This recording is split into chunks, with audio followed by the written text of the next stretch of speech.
Matheus Cunha membuat keputusan cukup mengejutkan ketika ia memilih Manchester United sebagai pelabuhan karirnya di musim 2025-2026 mendatang. Mahar cukup besar dikeluarkan United untuk menebus pemain Wolverhampton ini. Beruntung United tidak sia-sia menawar mahal Cunha karena pada akhirnya sang pemain memilih mereka. Bagi banyak orang, memilih gabung Manchester United di situasi sekarang mungkin sama seperti bunuh diri. Tidak ada Liga Champions, klub dalam kondisi hampir bangkrut, keuangan morak-marik, dan berbagai masalah lain. Namun bagi Cunha, bergabung ke Manchester United justru momen yang ia nantikan. Apa alasannya? Starting 11 Moment kali ini akan membahas alasan dibalik keputusan Cunha gabung Manchester United saat yang lain memilih kabur, atau bahkan menolak tawaran dari klub raksasa satu ini. Simak selengkapnya.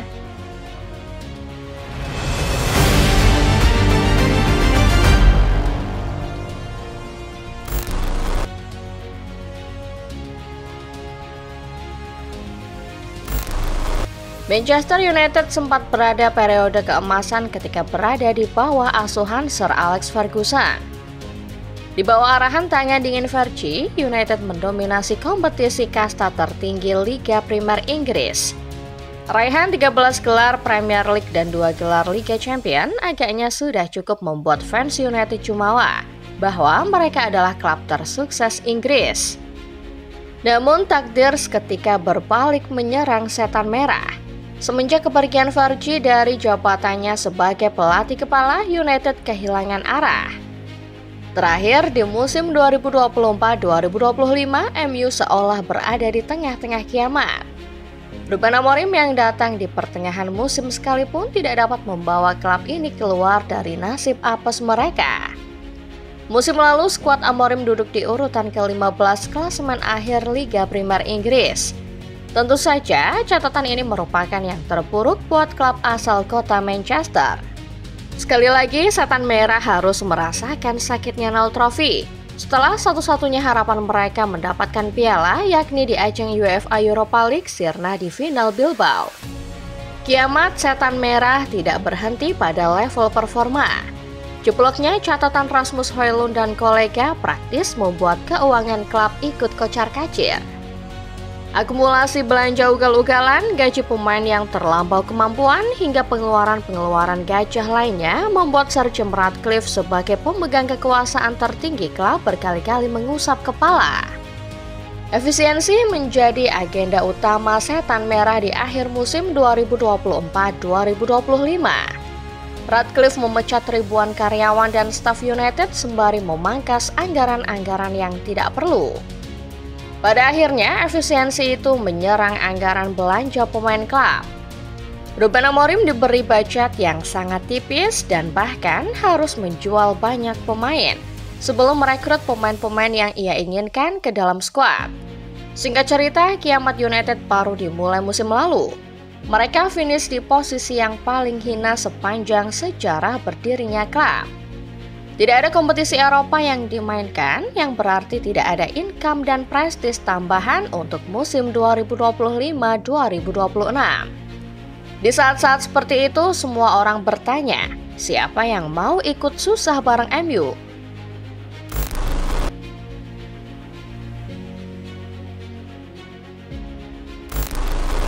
Seperti pertanyaan yang tadi disebutkan, dalam kondisi serba kacau, siapa yang mau sengsara bersama MU? Ketika musim resmi berakhir, bertebaranlah rumor yang mengaitkan United dengan pemain ini dan pemain itu. Agendanya jelas, United ingin melakukan perombakan skuad, supaya Ruben Amorim bisa leluasa membangun skuad sesuai kebutuhannya. Namun, Amorim ternyata menghadapi tantangan yang mungkin tidak ia duga sebelumnya. United yang dulu menjadi destinasi idaman, kini tidak lagi menarik di mata para pemain incaran mereka. Ketiadaan kompetisi Eropa, khususnya Liga Champions, pada akhirnya menjadi pertimbangan buat siapapun yang mau bergabung ke klub ini. MU sudah merasakan satu penolakan pahit ketika Liam Delap yang santer dikaitkan dengan mereka tiba-tiba berubah haluan. Chelsea yang datang dengan tawaran lebih visioner plus tawaran main di UCL jelas memenangkan perburuan. Satu target lepas dan akan disusul yang lainnya.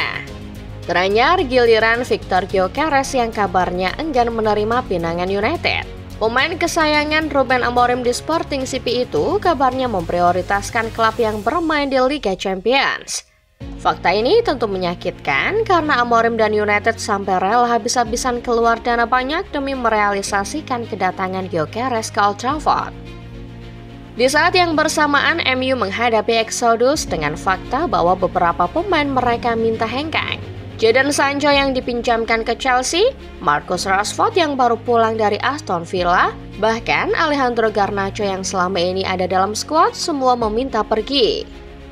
Semua beralasan tidak betah walau masing-masing punya alasan spesifik yang membuat mereka tidak betah. Dalam situasi demikian, Ruben Amorim tentu tidak bisa tidur nyenyak. Ambisinya merombak ulang klub bobrok yang performa ajaibnya sudah ia lihat musim lalu tampak tidak berjalan sesuai rencana. Hanya ada satu target dan harapan yang bisa dilihat. Beruntung harapan itu datang ke Old Trafford sesuai yang diperkirakan.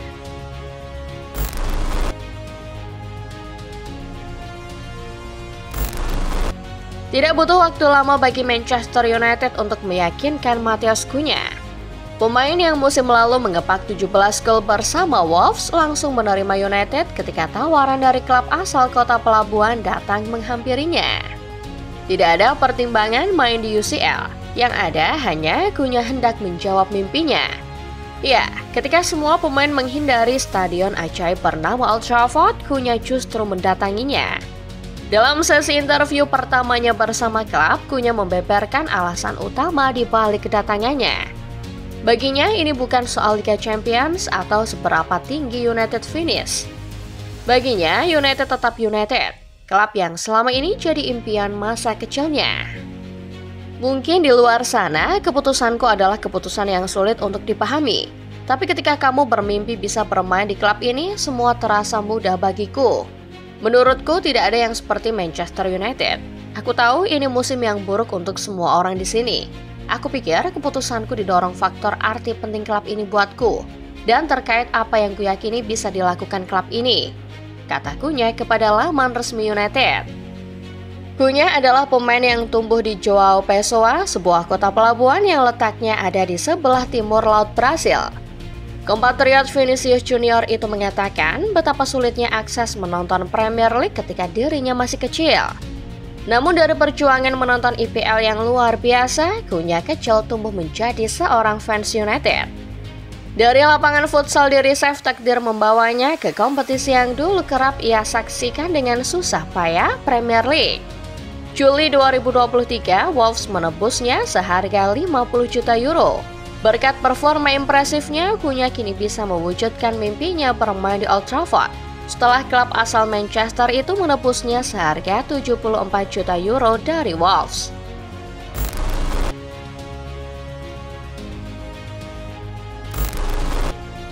Matheus Cunha datang ke Manchester United sebagai seorang pemimpi. Ia adalah salah satu orang yang mengakui kalau bagaimanapun kondisi United, ia tetap mencintai klub ini. Panggilan hati tidak bisa ditolak. Karena itu, Cunha tak butuh waktu banyak ketika tawaran main di Old Trafford datang menghampirinya. Tak dapat dipungkiri, era keemasan United bersama Sir Alex Ferguson telah mengubah klub ini menjadi semacam ikon sepak bola Inggris. Coba lihat, berapa banyak orang yang ngefans Premier League karena melihat Manchester United era Sir Alex? Kebanyakan populasi fans Premier League mungkin juga didominasi para pendukung klub ini. Sebagai tim yang punya 2 trofi UCL bahkan 1 title treble, Manchester United adalah sebuah raksasa sepak bola. Mengenakan jersinya adalah sebuah kebanggaan bagi siapapun yang mengidolakan tim ini. Tidak cuma penonton dan fans, nyatanya United juga merupakan klub idola bagi pemain-pemain yang juga berkeluh di atas lapangan. Mengacu jumlah pendukungnya, United sudah seperti Barcelona dan Real Madrid. Tim ini adalah salah satu tim dengan basis pendukung terbesar di seluruh dunia. Mungkin saat ini United sedang berada di era kehancurannya, tapi mereka yang suka dengan nostalgia, terutama fans-fans MU itu sendiri, tidak akan pernah lupa seberapa besar arti logo setan merah sebenarnya. Jadi football lover sudah jelas ya, meskipun MU sebobrok itu, label klub idola tidak pernah luntur dari hati Matheus Cunha. Itulah yang mendasari keputusannya menyepakati tawaran main di Old Trafford. Tapi, apakah keputusan Cunha ini tepat?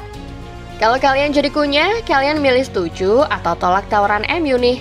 Kasih tahu Mimin di kolom komentar ya. Like and share video ini kalau kalian suka. Subscribe channel Starting 11 Moment dan jangan lupa nyalakan notifikasinya. Terima kasih sudah menonton, sampai jumpa di video berikutnya. Dan semoga Cunha bisa merasakan apa yang namanya tsunami trofi.